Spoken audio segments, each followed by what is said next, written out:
لا کر آسم کے سامنے رکھ دیا۔ آسم نے چاند والے کھائے، پانی پیا اور بستر پر لیٹ گیا۔ کلوڈیس، اس نے قدر توقف کے بعد کہا، مجھے زخمی ہونے کے بعد سب سے پہلے تمہارا خیال آیا تھا اور راستے میں یہ سوچ رہا تھا کہ اگر میں ہلاک ہو جاتا تو تم پر کیا گزرتی۔ اگر مجھے اطمینان ہوتا کہ راستے میں تمہیں کوئی خطرہ پیش نہ آئے گا تو میں اسی وقت تمہیں آزاد کر دیتا اور مجھے اس بات کی پرواہ نہ ہوتی کہ سپہ سالار میرے متعلق کیا خیال کرتے۔ کلوڈیس نے کہا، میں راستے میں کسی ایرانی کے ہاتھوں ہلاک ہونے کی بجائے آپ کے غلام کی حیثیت سے زندہ رہنا بہتر سمجھتا ہوں۔ تم میرے غلام نہیں ہو کلوڈیس۔ کلوڈیس نے احسان مندی سے آسم کی طرف دیکھا اور کہا، اگر میں اپنے دل کی بات کہوں تو آپ برا تو نہیں مانیں گے؟ ہرگز نہیں۔ کلوڈیس نے کچھ دیر سوچنے کے بعد کہا، اگر میں نے آپ کو سمجھنے میں غلطی نہ کی تو آپ ان لوگوں سے مختلف ہیں جنہیں صرف انسانی خون کی پیاس تلوار اٹھانے پر مجبور کرتی ہے۔ آپ جس قدر بہادر ہیں اس قدر رحم دل بھی۔ آج قیدیوں کے ساتھ آپ کا سلوک میرے لیے غیر متوقع نہ تھا، لیکن یہ بات میری سمجھ میں نہیں آ سکی کہ اس جنگ سے آپ کی دلچسپی کی وجہ کیا ہے۔ آپ یہ خیال نہ کریں کہ یہ بات پوچھنے کے لیے آپ کو زخمی ہونے کا انتظار کر رہا تھا۔ آج جب میں سواروں کو آتے دیکھ رہا تھا تو یہ اور آپ کا گھوڑا غائب تھا تو میرے دل میں یہ خدشہ پیدا ہو گیا تھا کہ شاید آپ واپس نہ آئیں، اور پھر جب طبیب آپ کے زخم کا معائنہ کر رہا تھا تو میں یہ سوچ رہا تھا کہ انسان ہمیشہ کسی مقصد کے لیے جان دینا پسند کرتا ہے۔ ایرانیوں کا مقصد دنیا میں اپنے شہنشاہ کو فتوحات کے پرچم لہرانا ہے، رومیوں کا مقصد دنیا میں اپنے اقتدار کی حفاظت ہے۔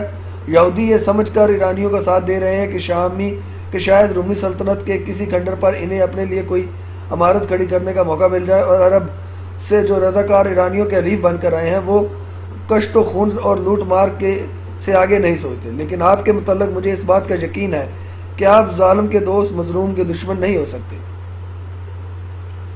آپ کو لوٹ مار سے کوئی دلچسپی نہیں۔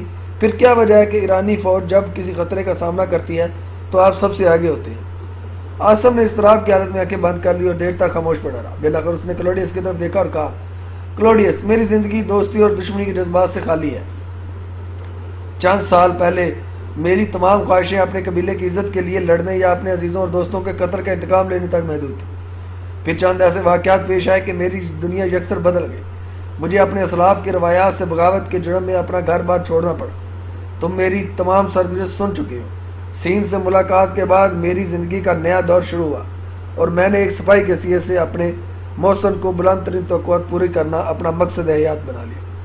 تم یہ کہہ سکتے ہو کہ میں نے اپنے لیے جو نیا راستہ منتخب کیا ہے وہ غلط ہے، لیکن میرے لیے اور کوئی راستہ نہیں۔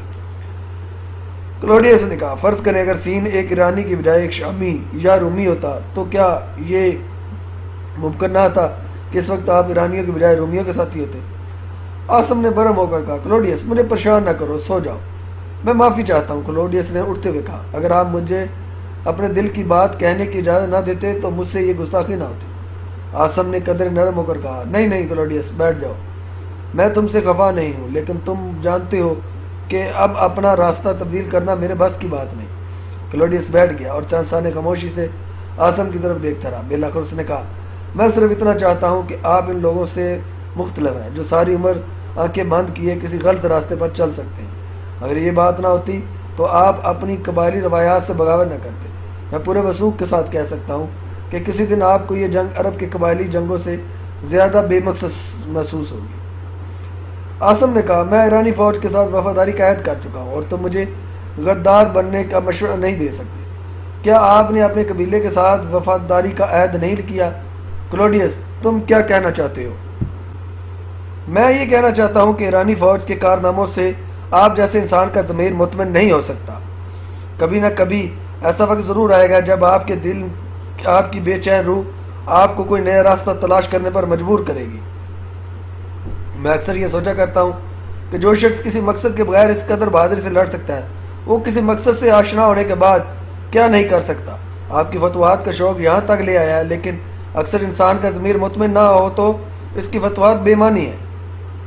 سین اس بات پر مطمئن ہو سکتا ہے کہ اس نے بے یار و مددگار انسان کی شہرت ناموری کے راستے پر ڈال کر اس کے احسان کا بدلہ چکا دیا، اور اس کی بیٹی بھی اس بات پر خوش ہو سکتی ہے، اور وہ یہ بھی ممکن ہے کہ جب آپ شاندار فتوحات حاصل کرنے کے بعد واپس جائیں تو سین آپ کی زندگی میں سب سے بڑی خواہش پوری کرنے پہ آمادہ ہو جائے، لیکن مجھے اس بات کا اندیشہ ہے ان سب باتوں کے باوجود آپ کا ضمیر مطمئن نہیں ہوگا۔ عاصم نے کہا، تمہارے خیال میں میری زندگی کی سب سے بڑی خواہش کیا ہے؟ کلوڈیس نے جواب دیا، آپ کی سرگزشت سننے کے بعد میرے لیے یہ سمجھنا مشکل نہیں کہ وہ کم سن لڑکی جو سین کی بیٹی ہے، آپ دل میں شہرت و ناموری کی تمنا جو کم سن لڑکی سین کی بیٹی ہے آپ نے دمشق کے راستے میں دیکھا تھا، آپ کی امیدوں کا مرکز بن چکی ہے۔ میرے لیے یہ سمجھنا بھی مشکل نہیں کہ آپ نے دل میں شہرت ناموری کی تمنا سین سے کہیں زیادہ اس کی بیٹی نے پیدا کی ہے۔ راسم نے کہا، کلوڈیس میں تمہاری بات سے انکار نہیں کرتا، میں یہ تسلیم کرتا ہوں کہ جب میں اپنے حال اور مستقبل سے مایوس تھا تو فسطینہ نے میرے دل میں زندگی کی دھڑکنیں بیدار کی تھی۔ اس نے مجھے احساس دلایا تھا کہ میں عام انسانوں سے مختلف ہوں، اور میں یہ ثابت کرنا چاہتا تھا کہ میں اس کی بلند ترین توقعات پوری کر سکتا ہوں۔ لیکن اگر میں یہ سمجھوں کہ عظیم ترین فتوحات حاصل کرنے کے بعد بھی سین کی بیٹی کے لیے ہاتھ پھیلا سکتا ہوں تو مجھ سے بڑا احمق کوئی نہیں ہو سکتا۔ رات کا مسافر چاند کی روشنی میں اپنا راستہ دیکھ سکتا ہے، لیکن اسے نوچنے کی کوشش حماقت کے سوا اور کیا ہو سکتی ہے۔ جب میں پہلی مرتبہ سین کے ہمراہ محاذ جنگ کی طرف روانہ ہوا تھا تو میرے خیالات یہی تھے کہ جب میں فتوحات کا پرچم لہراتا ہوا واپس آؤں گا تو فسطینہ میرا انتظار کر رہی ہوگی، لیکن یہ ایک دیوانے کے خواب تھے۔ اب مجھے ان خیالات پر ہنسی آتی ہے۔ میں یہ محسوس کرتا ہوں کہ سین نے مجھے اپنے گھر کی چار دیواری سے دور رکھنے کے لیے مصر کی طرف پیش قدمی کرنے والے فوج کے ساتھ روانہ کر دیا تھا۔ کلوڈیس، جب میں گھر سے نکلا تھا تو میری تمام خواہشیں صرف زندہ رہنے تک محدود تھیں۔ اس وقت میں کسی کے بھیڑیں چڑھا کر بھی مطمئن رہ سکتا تھا، لیکن فسطینہ کی دنیا میں چند سانسیں لینے کے بعد میرے لیے گمنامی اور بے چارگی کی زندگی پر کنات کرنا ممکن نہ تھا۔ مجھے معلوم نہیں کہ میں نے جو راستہ اختیار کیا ہے اس کی آخری منزل کیا ہوگی، لیکن اب میں اتنی دور آ چکا ہوں کہ میرے لیے یہ راستہ چھوڑنا یا مڑ کر پیچھے دیکھنا ممکن نہیں۔ کلوڈیس نے کہا، آپ چند حادثات کے نتیجہ میں یہاں تک پہنچے ہیں، کیا یہ نہیں ہو سکتا کہ ایک اور حادثہ آپ کی زندگی کی دھارا بدل دے؟ اس فوج کے حالات مجھ سے پوشیدہ نہیں۔ آپ کے سپاہیوں کو گرمیوں کی شدت اور طرح طرح کی بیماریوں نے نڈال کر دیا ہے۔ ایک عام سپاہی سے لے کر سپہ سالار تک ہر آدمی یہ محسوس کرتا ہے کہ اس مہم کا نتیجہ تباہی کے سوا کچھ نہ ہو سکتا۔ رسد کی کمی آپ کے لیے ایک تشویشناک مسئلہ بن چکی ہے، اور آپ کے راستے میں وہ شہر نہیں ہوں گے جہاں لوٹ مار کر کے یہ لوگ اپنا پیٹ بھر سکیں گے۔ مجھے اندیشہ ہے کہ جب یہ بندو اور مایوس لشکر حبشہ کی حدود میں داخل ہوں گے تو اس کا مقابلہ ایک غیر منظم قبائل کی بجائے اس منظم فوج سے ہوگا جس کا ہر سپاہی اپنے وطن کی آزادی کے لیے موت و حیات سے بے پرواہ ہو کر لڑے گا۔ پھر آپ کو اگر کسی میدان سے پسپا ہونا پڑا تو حبشہ کے سپاہی طیبہ تک آپ کا پیچھا کریں گے۔ کسریٰ کو اس بات کی پرواہ نہ ہوگی کہ اس لشکر کے بیشتر سپاہی اس کی ہوس اور ملک گیری کے نظر ہو چکے ہیں، اور ان کی لاشیں دریائے نیل کے کنارے بکھری ہوئی ہیں، بلکہ اس کے سامنے صرف یہ مسئلہ ہوگا کہ جو لوگ واپس آ گئے ہیں ان کے لیے بدترین سزا کیا ہو سکتی ہے۔ عاصم کی قوت برداشت دے چکی تھی، وہ اچانک اٹھ کر بیٹھ گیا اور بولا، کلوڈیس، تم اپنی حدود سے تجاوز کر رہے ہو۔ اگر تمہارا خیال ہے کہ میں تمہاری باتوں سے مرعوب ہو جاؤں گا تو کان کھول کر سن لو۔ حبشہ کا تخت و تاراج عنقریب ہمارے قدموں میں ہوگا۔ ہم شکست کھا کر بھاگنے کی نیت سے اتنی دور نہیں آئے۔ کلوڈیس نے اطمینان سے مسکراتے ہوئے کہا، اگر آپ کی شکست اور پسپائی کا لفظ اس قدر برا محسوس ہوتا ہے تو میں معافی کا درخواست گزار ہوں، لیکن فرض کریں آپ حبشہ فتح کر لیتے ہیں، اور صرف حبشہ ہی نہیں بلکہ سارے بر اعظم میں بسنے والے انسانوں کو باندھ کر کسریٰ کے قدموں میں ڈال دیتے ہیں، تو بھی آپ کو اس سے کیا حاصل ہوگا؟ کیا وہ مجوسی حکمران جو ساری دنیا پر تسلط جمانے کا خواب دیکھ رہا ہے آپ سے مزید فتوحات کا مطالبہ نہیں کرے گا؟ میں آپ سے یہ پوچھنا چاہتا ہوں کہ کسریٰ کی خوشنودی حاصل کرنے کے لیے آپ کب تک انسانوں کی لاشیں روندیں گے؟ آپ کو مفتوحہ علاقوں میں ایرانیوں کے مظالم کا اعتراف ہے، اور آپ یقیناً اس خون ریزی میں مبتلا نہیں ہو سکتے۔ جب ساری دنیا کسریٰ کی غلام بن جائے تو ظالم اور مظلوم کی یہ داستان ختم ہو جائے گی۔ آپ دو قبیلوں کی نہ ختم ہونے والی جنگ کی ہولناکیوں سے دل برداشتہ ہو کر وطن سے نکلے تھے۔ کیا ایران اور روم کی یہ جنگ اس سے کہیں زیادہ ہولناک نہیں؟ میں یہ کیسے یقین کر سکتا ہوں کہ وہ نوجوان جس نے ایک زخمی دشمن کی فریاد سے متاثر ہو کر اپنے قبیلے کے تمام روایات کو ٹکرا دیا تھا، کروڑوں انسانوں کو ایران کی آنی استبداد میں پستہ دیکھ کر مطمئن رہے گا۔ جس دن آپ نے میری جان بچائی تھی آپ میرے لیے معمہ تھے۔ یہ بات میری سمجھ سے بالا تر تھی کہ کسرا کی فوج کے ایک سپاہی کے دل میں رحم اور محبت کے جذبات بھی ہو سکتے ہیں، لیکن اب میں یہ محسوس کرتا ہوں کہ آپ ایک نیک دل انسان اپنا راستہ بھول کر بھیڑیوں کے گرد ہے گروہ میں شامل ہو گیا ہے۔ میں آپ کو سمجھنے میں غلطی نہیں کی، اگر اب میں نے آپ کو سمجھنے میں غلطی نہیں کی تو وہ وقت دور نہیں جب آپ اپنا راستہ تبدیل کرنے پر مجبور ہو جائیں گے۔ عاصم نے کرب انگیز لہجے میں کہا، مجھے پریشان نہ کرو، بتاؤ مجھے کیا کرنا چاہیے، میں کیا کر سکتا ہوں؟ مجھے معلوم نہیں، میں صرف اتنا جانتا ہوں کہ آپ کا سپہ سالار کسی بڑی کمک کے بغیر اس مہم کی کامیابی پر یقین نہیں رکھتا۔ اسے ابھی تک یہ امید ہے کہ شاید کسرا مزید پیش قدمی کے متعلق اپنا سابقہ حکم منسوخ کر دے اور وہ ایک شکست خوردہ جرنیل کے انجام سے بچ جائے۔ اس کے افسر اور سپاہی اس سے کہیں زیادہ پریشان ہیں۔ آپ کی بدولت عرب رضاکاروں کے حوصلے قائم ہیں، لیکن حبشہ کے حالات سے اپنی ذاتی واقفیت کی بنا پر میں یہ کہہ سکتا ہوں کہ ان کے حوصلے زیادہ عرصہ قائم نہیں رہیں گے۔ ممکن ہے وہ آپ سے بغاوت نہ کریں، لیکن ایسا وقت آ سکتا ہے کہ آپ کے آخری ساتھی دم توڑتے وقت آپ سے یہ پوچھیں کہ ہماری جنگ کی کس مقصد کے لیے ہے۔ آج یہ سوچنا آپ کا کام ہے کہ آپ اسے کیا جواب دے سکیں گے۔ اب مجھے اجازت دیجیے۔ کلوڈیس یہ کہہ کر اٹھا اور خیمے کے دروازے کے سامنے لیٹ گیا۔ تھوڑی دیر بعد وہ گہری نیند سو رہا تھا، لیکن عاصم کی آنکھوں میں نیند نہ تھی۔ اس نے کانوں میں کلوڈیس کے الفاظ گونج رہے تھے اور یہ محسوس کر رہا تھا کہ اس پر اثر نوجوان سے پہلی بار متعارف ہوا ہے، اور وہ دیر تک بے حس و حرکت پڑا رہا۔ پھر اسے سردی محسوس ہونے لگی اور ایک ساتھ بعد وہ ایک اونی چادر لپیٹ اوڑھ لینے کی باوجود بری طرح کانپ رہا تھا۔ اس نے کلوڈیس کو آوازیں دے کر جگایا۔ وہ پانی لانے کے لیے کہا۔ کلوڈیس نے حکم کی تعمیل کی۔ عاصم نے پانی پینے کے بعد کہا، مجھے افسوس ہے کہ میں نے تمہاری نیند خراب کی۔ آپ کی طبیعت ٹھیک نہ ہے؟ اس نے پوچھا۔ عاصم نے بستر پہ لیٹے ہوئے جواب دیا، مجھے سردی محسوس ہو رہی ہے۔ کلوڈیس نے اس کی پریشانی پہ ہاتھ رکھتے ہوئے کہا، آپ کو بخار ہے؟ میرا سر بھاری ہو رہا ہے، میں اپنے تمام پٹھوں میں درد محسوس کر رہا ہوں۔ کلوڈیس کے لیے یہ علامتیں نئی نہ تھیں۔ اس نے مضطرب ہو کر کہا، میں طبیب کو بلاتا ہوں۔ نہیں، اس وقت طبیب کو تکلیف دینے کی ضرورت نہیں۔ میں نے اس بخار میں مبتلا ہونے والے کسی سپاہی کو اس کی دوا سے شفا یاب ہوتے نہیں دیکھا۔ تم پانی کی مشکیزہ میرے قریب رکھو اور آرام سے سو جاؤ۔ کلوڈیس نے اس کے قریب بیٹھتے ہوئے کہا، آپ میری فکر نہ کریں، میں دن میں کافی سو چکا ہوں۔ کلوڈیس باقی رات عاصم کے قریب بیٹھا رہا۔ لال صبح ایک عرب بھاگتا ہوا خیمے میں داخل ہوا اور اس نے کہا، عاصم آپ کا خیال درست نکلا، اس علاقے کے 8 سردار آ گئے ہیں۔ عاصم کا چہرہ بخار سے تمتما رہا تھا، تاہم اس نے جلدی سے اٹھ کر بیٹھتے ہوئے سوال کیا، کہاں ہے وہ؟ پہرے دار نے سپہ سالار کے خیمے کی طرف لے گیا۔ عاصم نے مشکیزہ اٹھا کر پانی کے چند گھونٹ پیے، پھر جوتا پہن کر کھڑا ہو گیا اور کلوڈیس نے کہا، اس حالت میں آپ کو باہر نہیں جانا چاہیے۔ اگر آپ ان لوگوں سے بات کرنا ضروری سمجھتے ہیں تو میں انہیں یہاں بلا لاتا ہوں۔ نہیں، اس ملاقات کے لیے سپہ سالار کا خیمہ زیادہ موزوں ہے۔ عاصم یہ کہہ کر خیمے سے باہر نکل گیا اور عرب اور کلوڈیس اس کے ساتھ ہو لی۔ بخار کی شدت سے عاصم کے پاؤں لڑکھڑا رہے تھے۔ کلوڈیس نے آگے بڑھ کر اسے سہارا دینے کی کوشش کی، لیکن عاصم نے اسے ایک طرف ہٹاتے ہوئے کہا، نہیں کلوڈیس، ابھی مجھے تمہارے سہارے کی ضرورت نہیں۔ تھوڑی دیر بعد عاصم سپہ سالار کے خیمے کے قریب پہنچا تو باہر سپاہیوں کا ہجوم کھڑا تھا۔ ایک ایرانی افسر نے کہا، سپہ سالار کا خیال تھا کہ آپ کو تکلیف نہ دی جائے، لیکن یہ اچھا ہوا کہ آپ آ گئے۔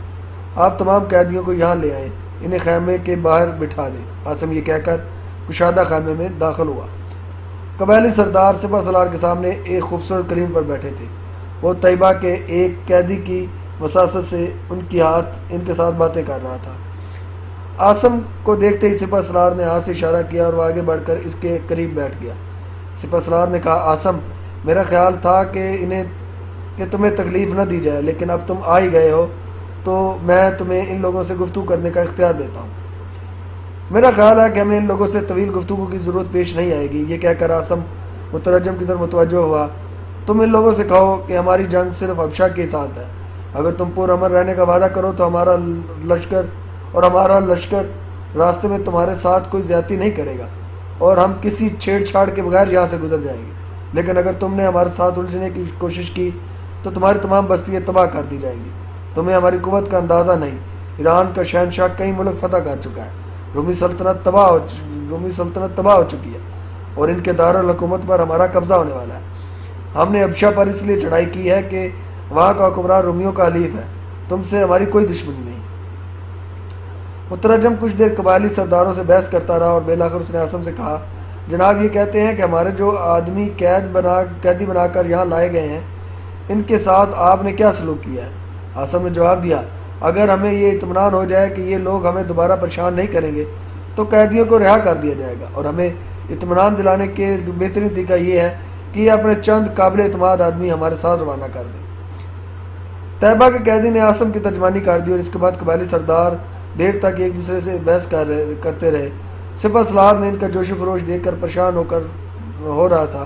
بالآخر ایک بوڑھے سردار نے مترجم کی وساطت سے کہا، ہمیں آپ کی شرط منظور ہے، لیکن ہم صرف اپنے قبیلے کو پرامن رکھنے کا ذمہ لے سکتے ہیں۔ اپنے علاقے سے آگے ہمارا کوئی آدمی آپ کا ساتھ دینے کو تیار نہ ہوگا۔ ہماری ایک شرط یہ بھی ہے کہ ہمارے علاقے سے گزرتے ہوئے آپ کسی جگہ ایک دن سے زیادہ قیام نہیں کریں گے۔ سپہ سالار نے جواب دیا، ہماری خود اپنی یہی خواہش ہے کہ ہم کسی تاخیر کے بغیر یہاں سے گزر جائیں۔ اس کے بعد فریقین کا لب و لہجہ انتہائی دوستانہ تھا اور گفتگو کے اختتام پر سپہ سالار اور سرداروں میں ریشم کے کپڑوں، تلواروں اور چاندی کے ظروف کے تحائف تقسیم کر رہا تھا۔ جب یہ لوگ خیمے سے باہر نکلے تو قیدی اپنے سرداروں کی طرف دیکھ کر شور مچانے لگا۔ ایک دراز قامت نوجوان قیدیوں کی صف سے نکل کر بھاگتا ہوا آگے بڑھا اور بے اختیار ایک سردار سے لپٹ گیا۔ پھر اس نے ہاتھ سے عاصم کی طرف اشارہ کرتے ہوئے کچھ کہا۔ بوڑھے سردار نے احسان مندی سے عاصم کی طرف متوجہ ہو کر کہا، تم نے میرے بیٹے کی جان بچائی ہے اور آج سے میرا سارا قبیلہ تمہارا دوست ہے۔ عاصم نے سپہ سالار سے مخاطب ہو کر کہا، مجھے معلوم نہ تھا کہ یہ نوجوان ایک سردار کا بیٹا ہے۔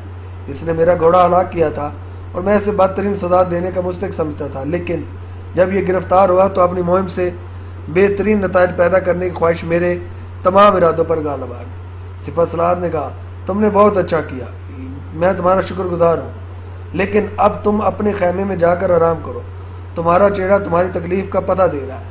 عاصم وہاں سے چل دیا۔ طبیب اور کلوڈیس جو تماشائیوں کے ہجوم سے ایک طرف ہٹ کر باتیں کر رہے تھے جلدی سے آگے بڑھ کر اس کے ساتھ ہو لیے۔ عاصم طبیب کی طرف متوجہ ہوا۔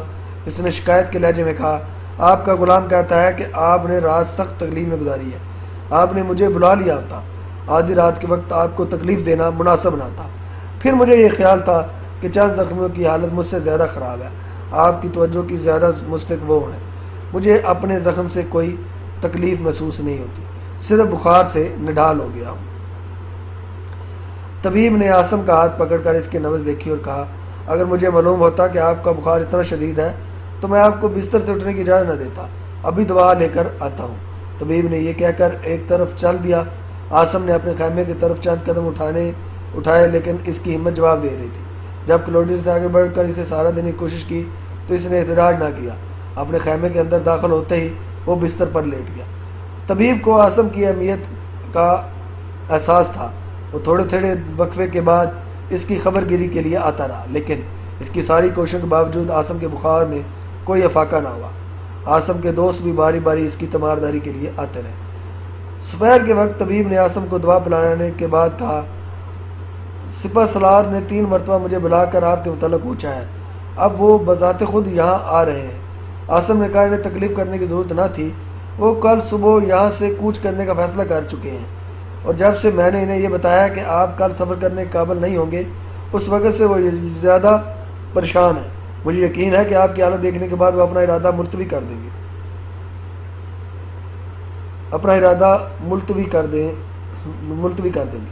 نہیں، میری خاطر انہیں اپنا ارادہ ملتوی نہیں کرنا چاہیے۔ فوج کو جلد از جلد کسی ایسے مقام پر پہنچنے کی ضرورت ہے جہاں سپاہیوں کے لیے رسد اور گھوڑوں کے لیے چارے کا انتظام ہو سکے۔ طبیب نے کہا، سپہ سالار کے ساتھ وہ بوڑھا سردار بھی آپ کی تیمارداری کے لیے آ رہا ہے، جس کے بیٹے نے آپ کا قیمتی گھوڑا ہلاک کیا تھا۔ وہ لوگ ابھی تک گئے نہیں، دوسرے کے سردار قیدیوں کے ساتھ چلے گئے، لیکن یہ باپ بیٹا چند منزل فوج کا ساتھ دیں گے۔ انہوں نے ایک دن کے لیے سپہ سالار کو اپنے یہاں ٹھہرنے کی دعوت دی ہے، اور سپہ سالار نے اس شرط پہ یہ دعوت قبول کر لی ہے کہ وہ ہمیں اس خطرناک علاقے سے گزرنے میں مدد دیں گے۔ ان جنگجو لوگوں کے طرز عمل میں تبدیلی کی وجہ صرف یہ ہے کہ آپ نے ایک بااثر سردار کے بیٹے کے ساتھ نیک سلوک کیا ہے۔ سپہ سالار حبشی سردار اور اس کے بیٹے طے اور طیبہ کے اس قیدی کے ساتھ جس نے صبح کی ملاقات میں مترجم کا فرض ادا کیا تھا، خیمے کے اندر داخل ہوا اور عاصم اٹھ کر بیٹھ گیا۔ تم لیٹر ہو عاصم، اس نے کہا، اب تمہارا کیا حال ہے؟ میں ٹھیک ہوں، عاصم نے مسکرانے کی کوشش کرتے ہوئے جواب دیا۔ تم ٹھیک نہیں ہو اور میں تمہارے متعلق بہت فکر مند ہوں۔ ہمیں کل یہاں سے کوچ کرنا ہے، لیکن تم شاید چند دن سواری نہ کر سکو، اس لیے میرا خیال ہے کہ تمہارے لیے کشتی کا انتظام کر دیا جائے۔ ان لوگوں نے ایک کشتی اور چند تجربہ کار ملاح فراہم کرنے کا انتظام کیا ہے۔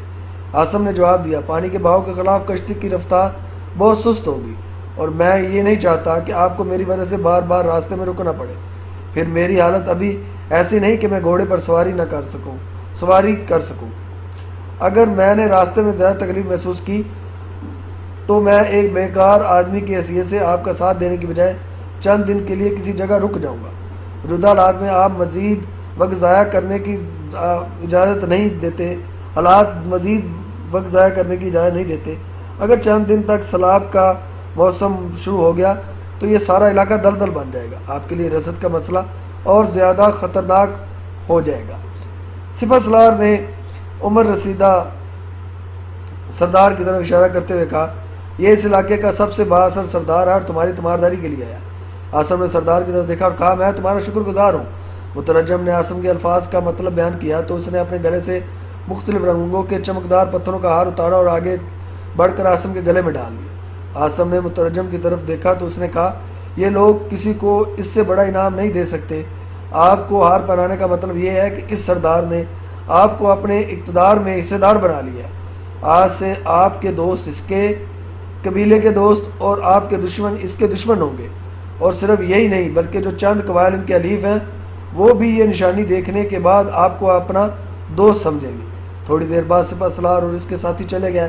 عاصم لیٹ گیا اور سارے دن اسے تیز بخار رہا، لیکن شام کے وقت طبیب اس کو دیکھنے آیا تو وہ پسینے میں شرابور تھا۔ طبیب نے اس کی نبض دیکھنے کے بعد کہا، عاصم تمہارا بخار اتر گیا ہے، لیکن اگر تم سفر کرنے سے پہلے 2-3 دن آرام کر لیتے تو بہتر ہوتا۔ جواب دیا، نہیں، مجھے آرام کی ضرورت نہیں ابھی۔ اگلی دوپہر دریائے نیل کے کنارے ایک بستی کے باہر گردنوا کے ہزاروں سیاہ فام باشندے اپنے سردار اور اس کے مہمانوں کا خیر مقدم کر رہے تھے۔ عاصم جو تھکاوٹ سے نڈال ہو چکا تھا گھوڑے سے اترتے ہی ایک درخت کے سائے میں لیٹ گیا۔ چند گھنٹے گہری نیند سونے کے بعد وہ بیدار ہوا تو رات ہو چکی تھی، اور اس نے اٹھ کر کلوڈیس کے اصرار پر چند نوالے منہ میں ڈالے، پانی پیا اور پھر لیٹ گیا۔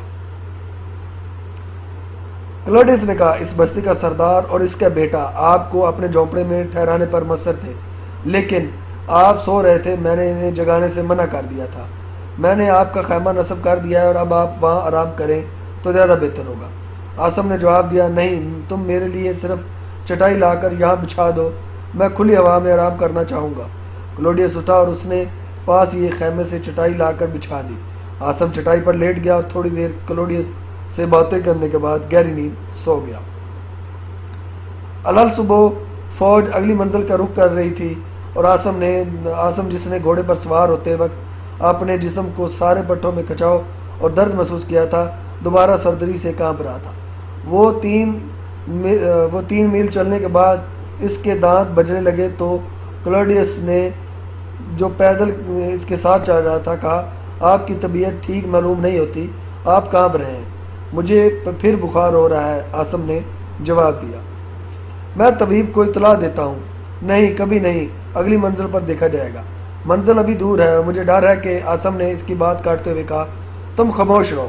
عاصم کے تیور دیکھ کر کلوڈیس کو دوبارہ کچھ کہنے کی ضرورت نہ ہوئی، لیکن ایک ساتھ اور چلنے کے بعد جب گھوڑے کے زین پر سیدھا بیٹھنے کی بجائے کسی ایک طرف اور کبھی دوسری طرف کے جھکا جا رہا تھا، کلوڈیس نے اس کے گھوڑے کی بھاگ پکڑی اور ہاتھ کا اشارے سے پیچھے آنے والے سواروں کو روک دیا۔ کلوڈیس نے عاصم کو سہارا دے کر گھوڑے سے اتارا اور ایک جھاڑی کے سائے میں لٹا دیا۔ تھوڑی دیر میں عاصم کے کئی دوست اس کے گرد جمع ہو گئے۔ سپہ سالار گھوڑا بھگاتا ہوا وہاں پہنچا اور اس نے پوچھا کیا بات ہے، تم رک کیوں گئے؟ ایک عرب نے عاصم کی طرف اشارہ کرتے ہوئے ان کی حالت ٹھیک نہیں۔ سپہ سالار گھوڑے سے کود کر عاصم کے قریب پہنچا اور اس کی پیشانی پہ ہاتھ رکھ کر بولا کیا بات ہے عاصم، تمہیں پھر بخار ہو گیا ہے؟ عاصم نے سپہ سالار کی طرف دیکھا اور جواب دینے کی بجائے آنکھیں بند کر لی۔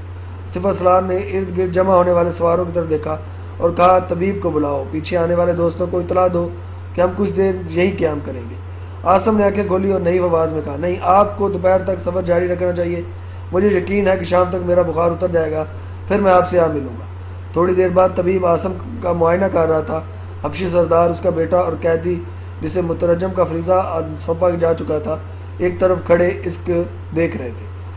سپہ سالار نے عمر رسیدہ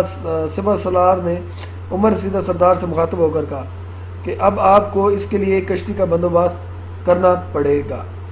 آج کی قسط کے لیے اتنا ہی، انشاءاللہ اگلی قسط کے ساتھ دوبارہ حاضر ہوں گے، تب تک کے لیے اللہ حافظ۔